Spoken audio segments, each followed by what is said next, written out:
good, people? Boy Snow. Ramon. Ignorant Gamers in the house. Today's topic: goddamn publishers sending out broken games or unfinished games or incomplete games, then expecting us on day one to download more than anything over 2 megabytes, you're dead. Yeah. Just to make it a little bit more fair, 500 megabytes to, what's the highest I've seen? 8 gigabytes. 8 gigs? What was 8 gigs? Yeah, you fuckers. What was 8 gigs?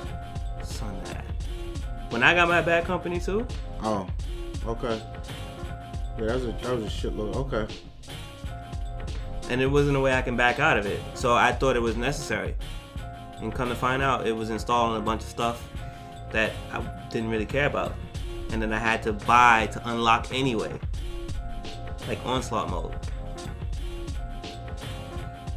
So that's gotta stop. Especially moving to the next generation. I think these companies have gotten cool with the fact that they can say, hey, here's our $60 game, and you buy it and you get home and you're thinking you're just gonna put it in and play, and it's bad enough we gotta do that little install for those games that require install, like we're a PC or something, and then on top of it we gotta worry about our bandwidth now for installing the update after installing the game.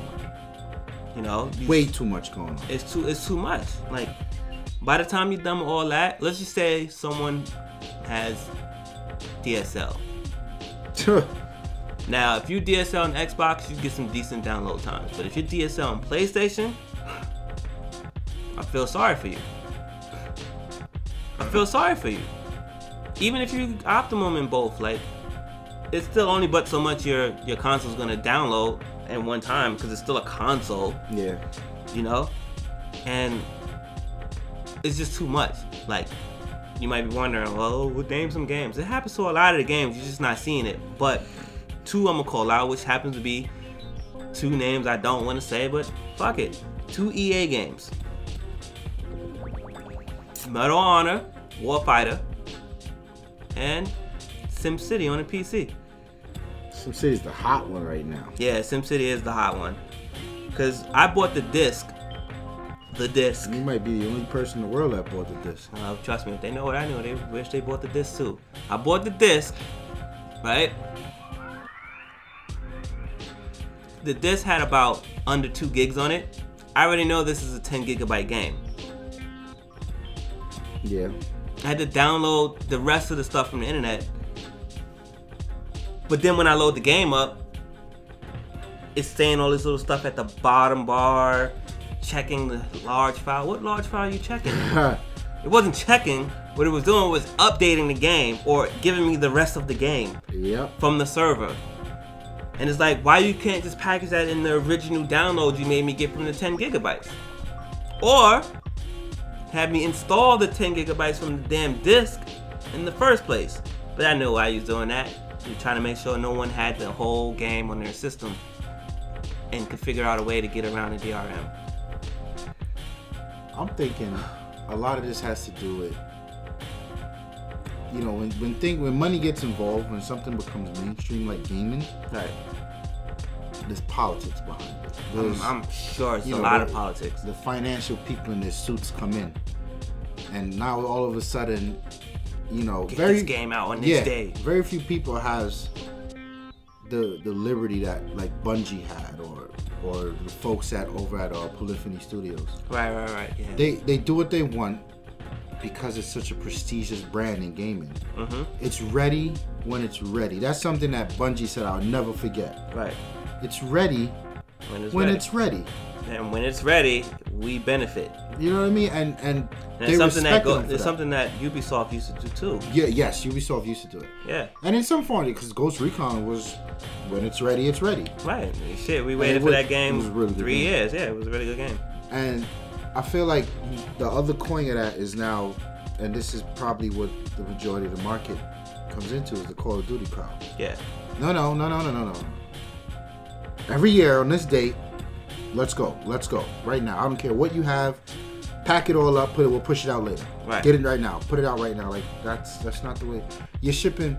And I feel like you got these big sites like IGN and GameStop.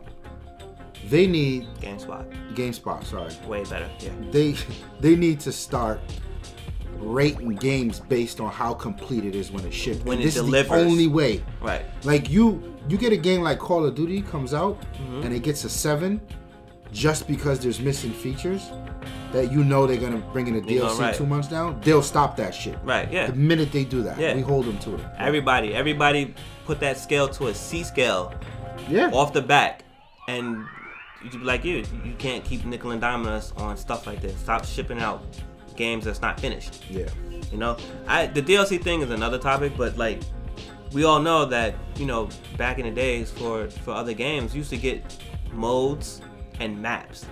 Yeah. Some of you right now can think of some legendary games. I could think of GoldenEye, Nintendo 64 version, right? How many maps and modes were in that game? You get what I'm saying? Yeah. Now think about on the PS Zeus, right? If you play SOCOM, think about how many maps and modes is on that. Half-Life or Unreal Tournament, how many maps and modes was on that? The original Halos. Craziness. You get what I'm saying?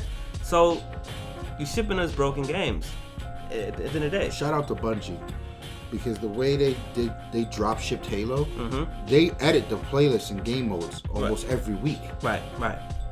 Like that's the way to do it. Right. And the thing that I really liked was this Spartan Ops thing.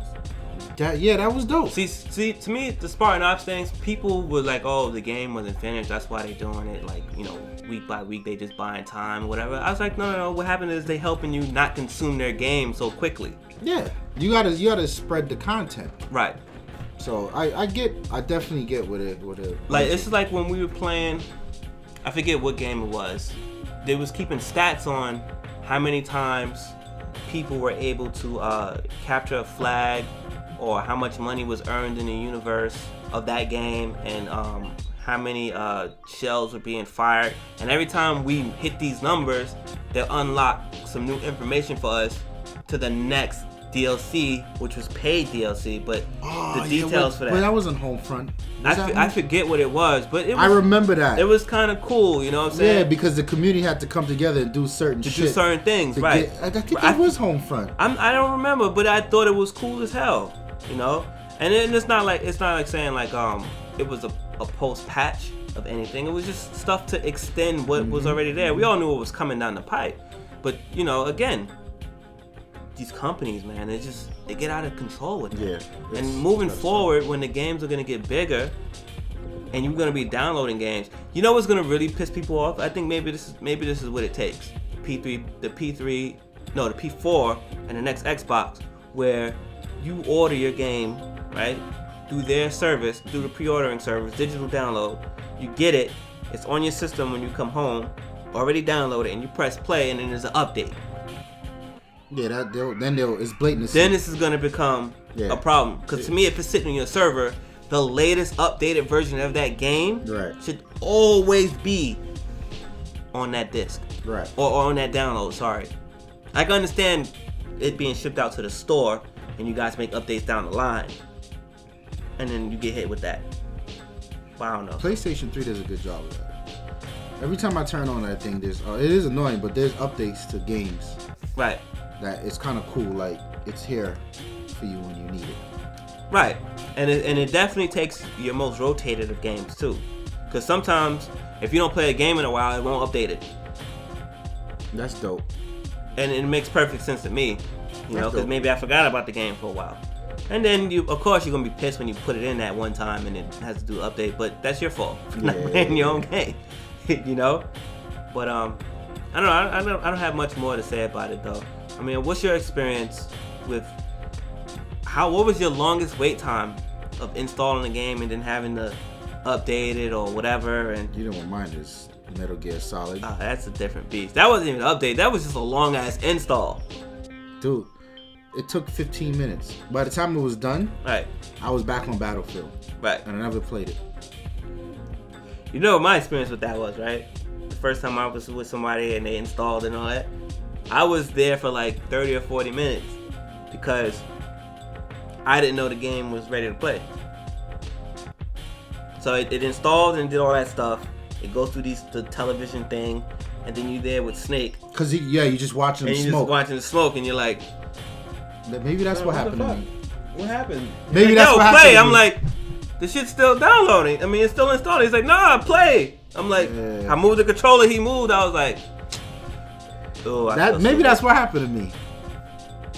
I don't know. A different beast. Yeah, let us know. Let us know. Holla at us. Yeah, we out of here. Peace.